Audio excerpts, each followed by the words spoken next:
IBN 7 हौसला है।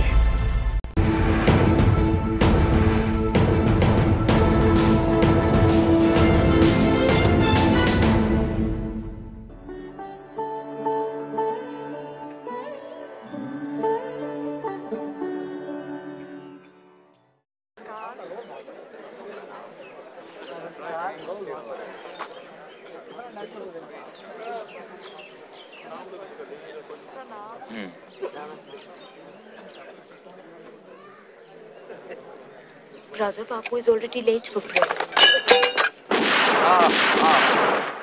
शाम 5:17 का समय हो रहा था।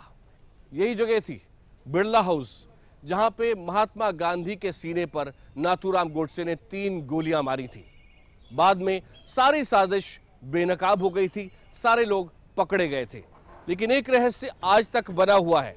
क्या बापू को पहले से एहसास हो गया था कि यहाँ बिरला हाउस में क्या होना है? क्या उनको ये बहुत पहले एहसास हो चुका था कि यही वो जगह है, यही वो समय है जहां वो अपनी आखिरी सांस लेंगे?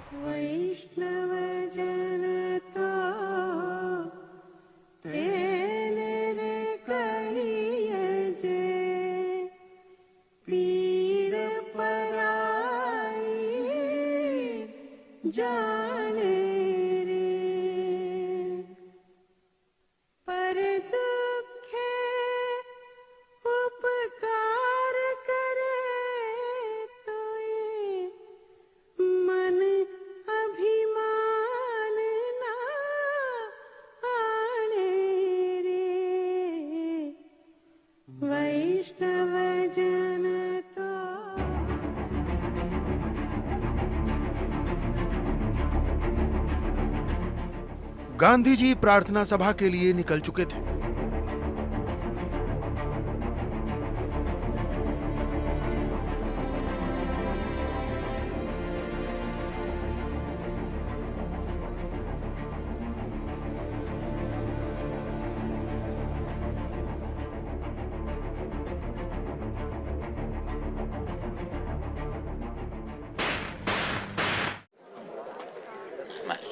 उनका हत्यारा नाथूराम गोडसे कमर में पिस्तौल लगाए बापू की तरफ बढ़ रहा था।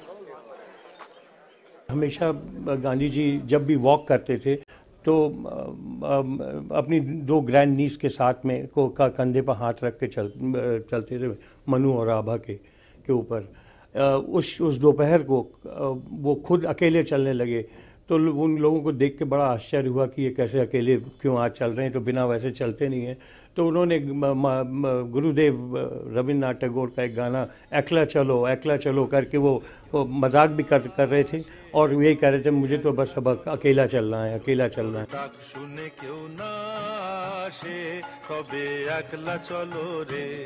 তবে একলা চলো একলা চলো একলা চলো একলা চলো রে তবে একলা চলো একলা চলো। नाथूराम गोडसे ने पहले बापू के पैर छुए और फिर उनके सीने में 3 गोलियां दागी। बापू जमीन पर गिर गए। उनके आखिरी अल्फाज थे, हे राम। जिस समय बापू को यहां गोलियां मारी गईं, उस वक्त उनके सबसे करीब खड़ी थी मनुबेन और आभा। और मनुबेन को उसी वक्त तुरंत याद आया 2 साल पहले बापू ने उनसे क्या कहा था।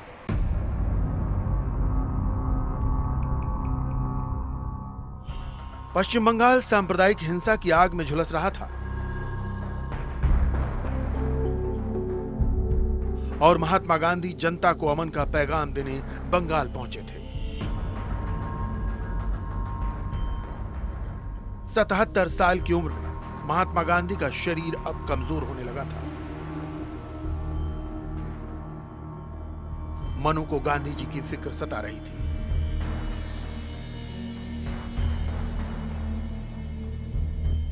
लेकिन गांधी जी ने मनु से कुछ ऐसा कहा कि मनु के माथे के शिकन बढ़ गए।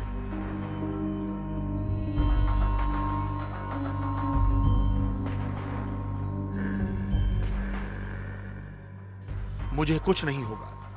अगर मैं बीमारी से मर जाऊं तो समझ लेना कि मैं एक ढोंगी था। अगर राम का नाम रटते हुए जाऊं तभी समझना कि मैं महात्मा था।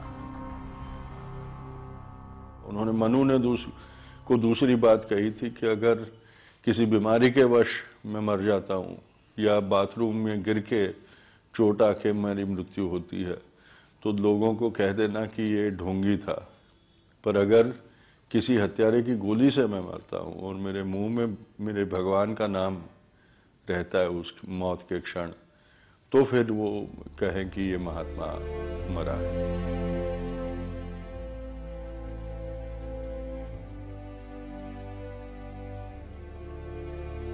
ऐसा पहली बार हुआ जब गांधी जी अपनी मौत का जिक्र कर रहे थे, क्योंकि इससे पहले तक गांधी जी अपने समर्थकों से कहा करते थे वो 125 साल जिएंगे।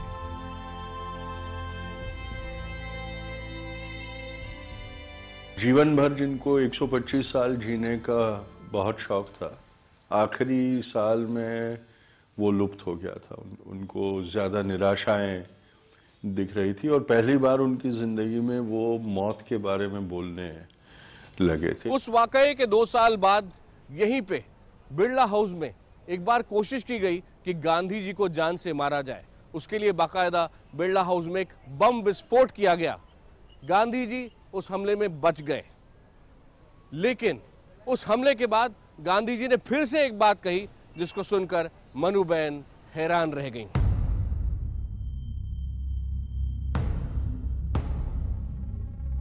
नाथूराम गोडसे के साथियों ने बिरला हाउस में ही गांधी को मारने की पहली साजिश रची।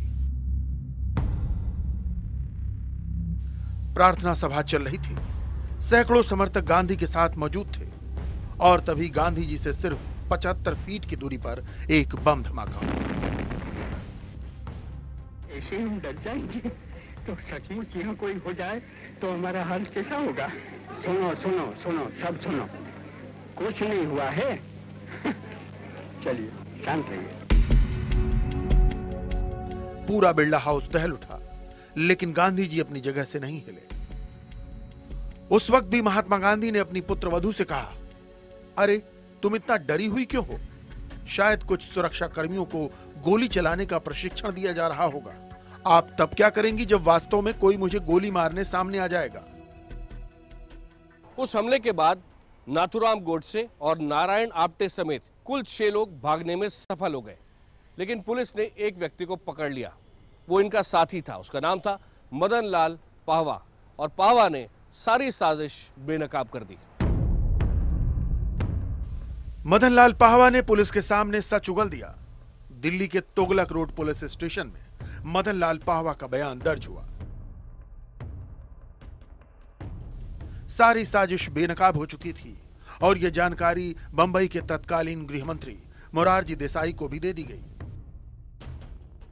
सरदार वल्लभ भाई पटेल ने खुद बिरला हाउस का मुआयना किया और गांधी जी के इर्द गिर्द बड़ा सुरक्षा घेरा तैयार हो गया। मगर महात्मा गांधी ने सुरक्षा लेने से इनकार कर दिया। गांधी जी का यह इनकार भी एक इशारा था कि बापू को अपनी मौत का आभास हो चुका था।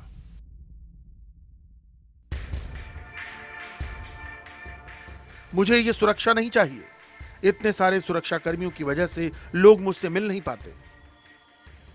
बापू की हत्या के बाद कई इतिहासकारों ने उन पर शोध किया, कई किताबें लिखी गईं और बार बार इस बात का जिक्र हुआ कि अपनी मौत के 48 घंटे पहले से ही बापू उसकी ओर लगातार इशारा कर रहे थे।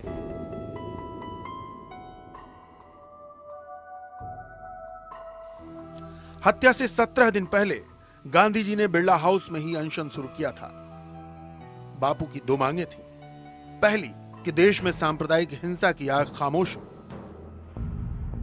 दूसरी कि भारत पाकिस्तान का बकाया 55 करोड़ रुपया दे दे। अनशन के 3 दिन बाद ही नेहरू ने गांधी की बात मान ली और भारत पाकिस्तान को 55 करोड़ रुपए देने पर राजी हो गया। जो हालात में वो ग्रस्त थे, जो राजनीतिक परिस्थितियां भी वो देख रहे थे, उससे उनको लग रहा था कि अब बस अब इसमें मैं नहीं रह पाऊंगा और इसीलिए उन्होंने ये सोचा। और वो जो मैंने पहले बताया कि उनको ये एहसास भी हो चुका था कि हिंदुस्तान को एक सदमे की जरूरत है और वो सदमा राष्ट्रपिता की हत्या से बड़ा सदमा इस मुल्क को और कोई लग नहीं सकता था। लेकिन गांधी जी का यह फैसला देश में कई जगह नाराजगी की शक्ल ले चुका था। हत्या से एक दिन पहले यानी 29 जनवरी को एक नाराज शख्स बापू की प्रार्थना सभा तक पहुंच गया।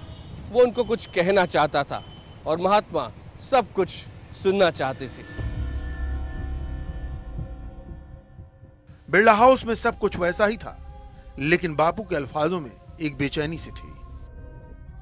उस सुबह बहुत से लोग बापू से मिलने बिरला हाउस पहुंचे और उस भीड़ में एक ऐसा शख्स भी मौजूद था जिससे गांधी जी के फैसले मंजूर नहीं थे।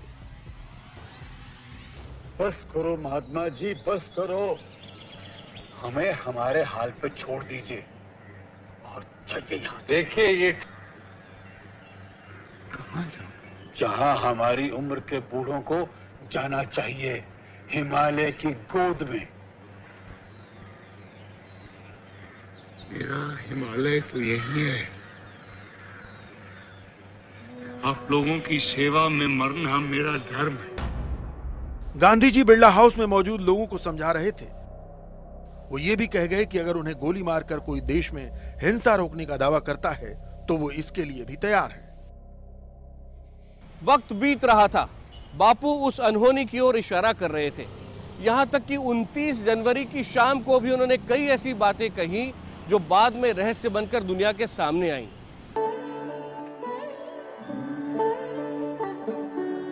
मेरे पीछे जो आप लोग देख रहे हैं दुनिया के कई देशों से आए हैं। ऐसे कई लोगों के लिए, जिनमें एक समय पे मार्टिन लूथर किंग शामिल थे, अभी अमेरिका के राष्ट्रपति बराक ओबामा, भारत के प्रधानमंत्री नरेंद्र मोदी, इन सभी के लिए बापू शांति का प्रतीक हैं। लेकिन क्या अपनी मौत से पहले बापू को यह एहसास हो गया था कि उनका अंतिम समय आ गया है? अगर आप उनके बयानों को देखें, खास तौर पे उन बयानों को जो कि उन्होंने अपनी हत्या के 48 घंटे पहले दिए थे, तो ऐसा ही लगता है।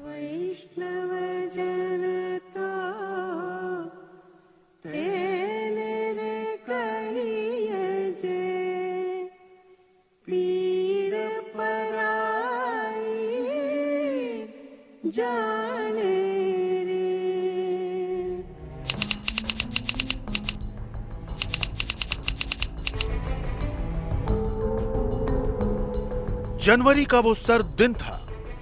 बापू ने कुछ दिन पहले ही अनशन तोड़ा था। शरीर अब भी कमजोर था। हल्की खांसी भी शुरू हो चुकी थी और इस बीच बिरला हाउस में मौजूद डॉक्टर गांधी जी की सेहत का मुआयना करने आए। डॉक्टर ने गांधी जी को एक दवा खाने की सलाह दी, लेकिन बापू अचानक गुस्से में आ गए और एक बार फिर उसी पूर्वाभास की ओर इशारा किया। मैंने पूरी जिंदगी दवा नहीं खाई, अब मुझे दवा क्यों खिला रहे हो?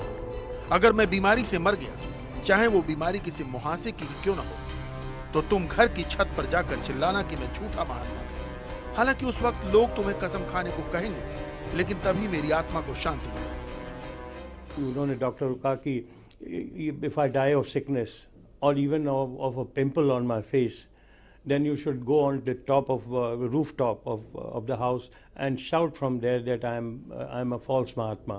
और अगर मुझे एक गोली लगती है या बम विस्फोट में मैं मरता हूँ तो भी तभी मैं महात्मा माना जाऊंगा।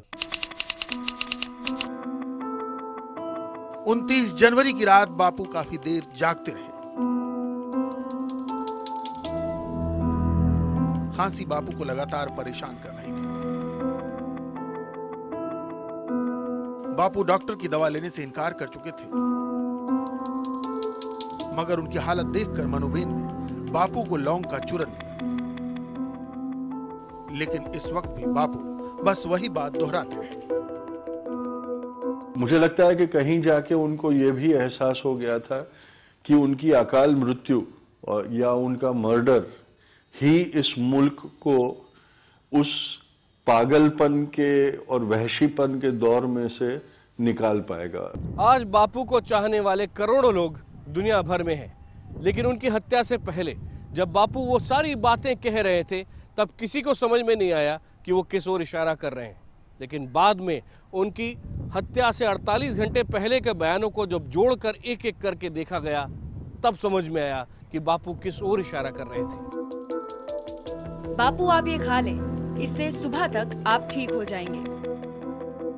कौन जानता है शाम ढलने के बाद क्या हो। पता नहीं मैं जिंदा रहूं भी या नहीं।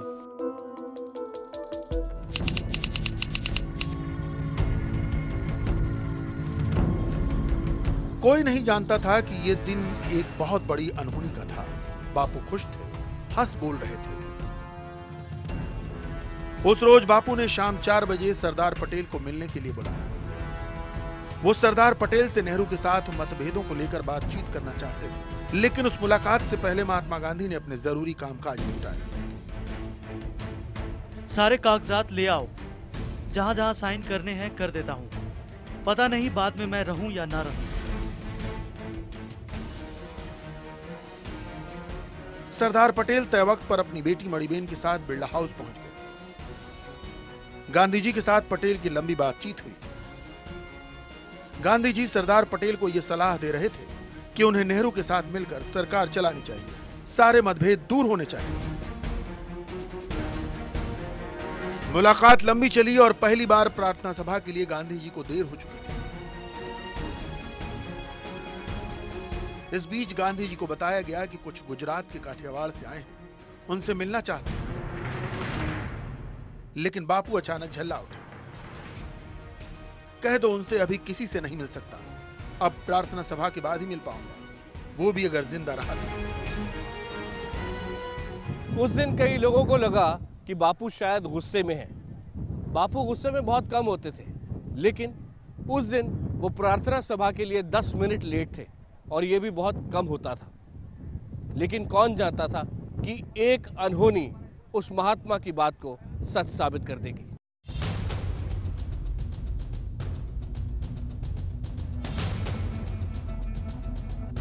मनुबेन और आभा के कंधों का सहारा लेकर बापू प्रार्थना सभा के लिए चल पड़े।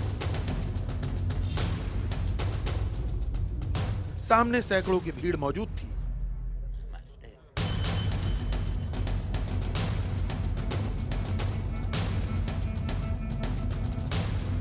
और उसी भीड़ में शामिल था गांधी जी का हत्यारा नाथूराम गोडसे। जैसे ही बापू करीब आए, नाथूराम गोडसे पैर छूने के लिए नीचे झुका और फिर मनुबेन को धक्का देते हुए महात्मा गांधी के सीने पर 3 गोलियां दाग दी।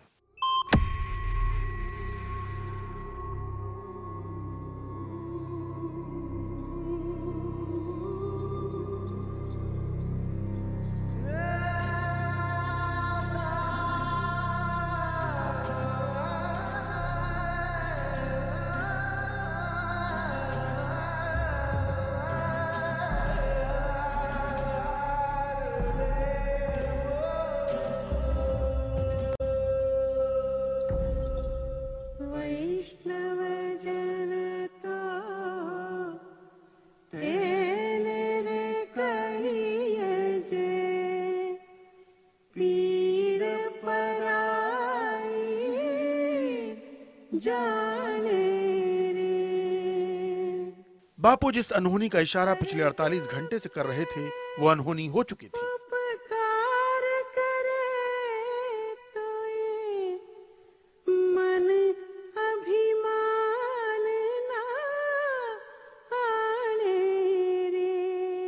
राष्ट्रपिता अब इस दुनिया में नहीं थे, लेकिन वो पैगाम देश की फिजाओं में घूमते रहे और सलाम करते रहे एक सच्चे महात्मा।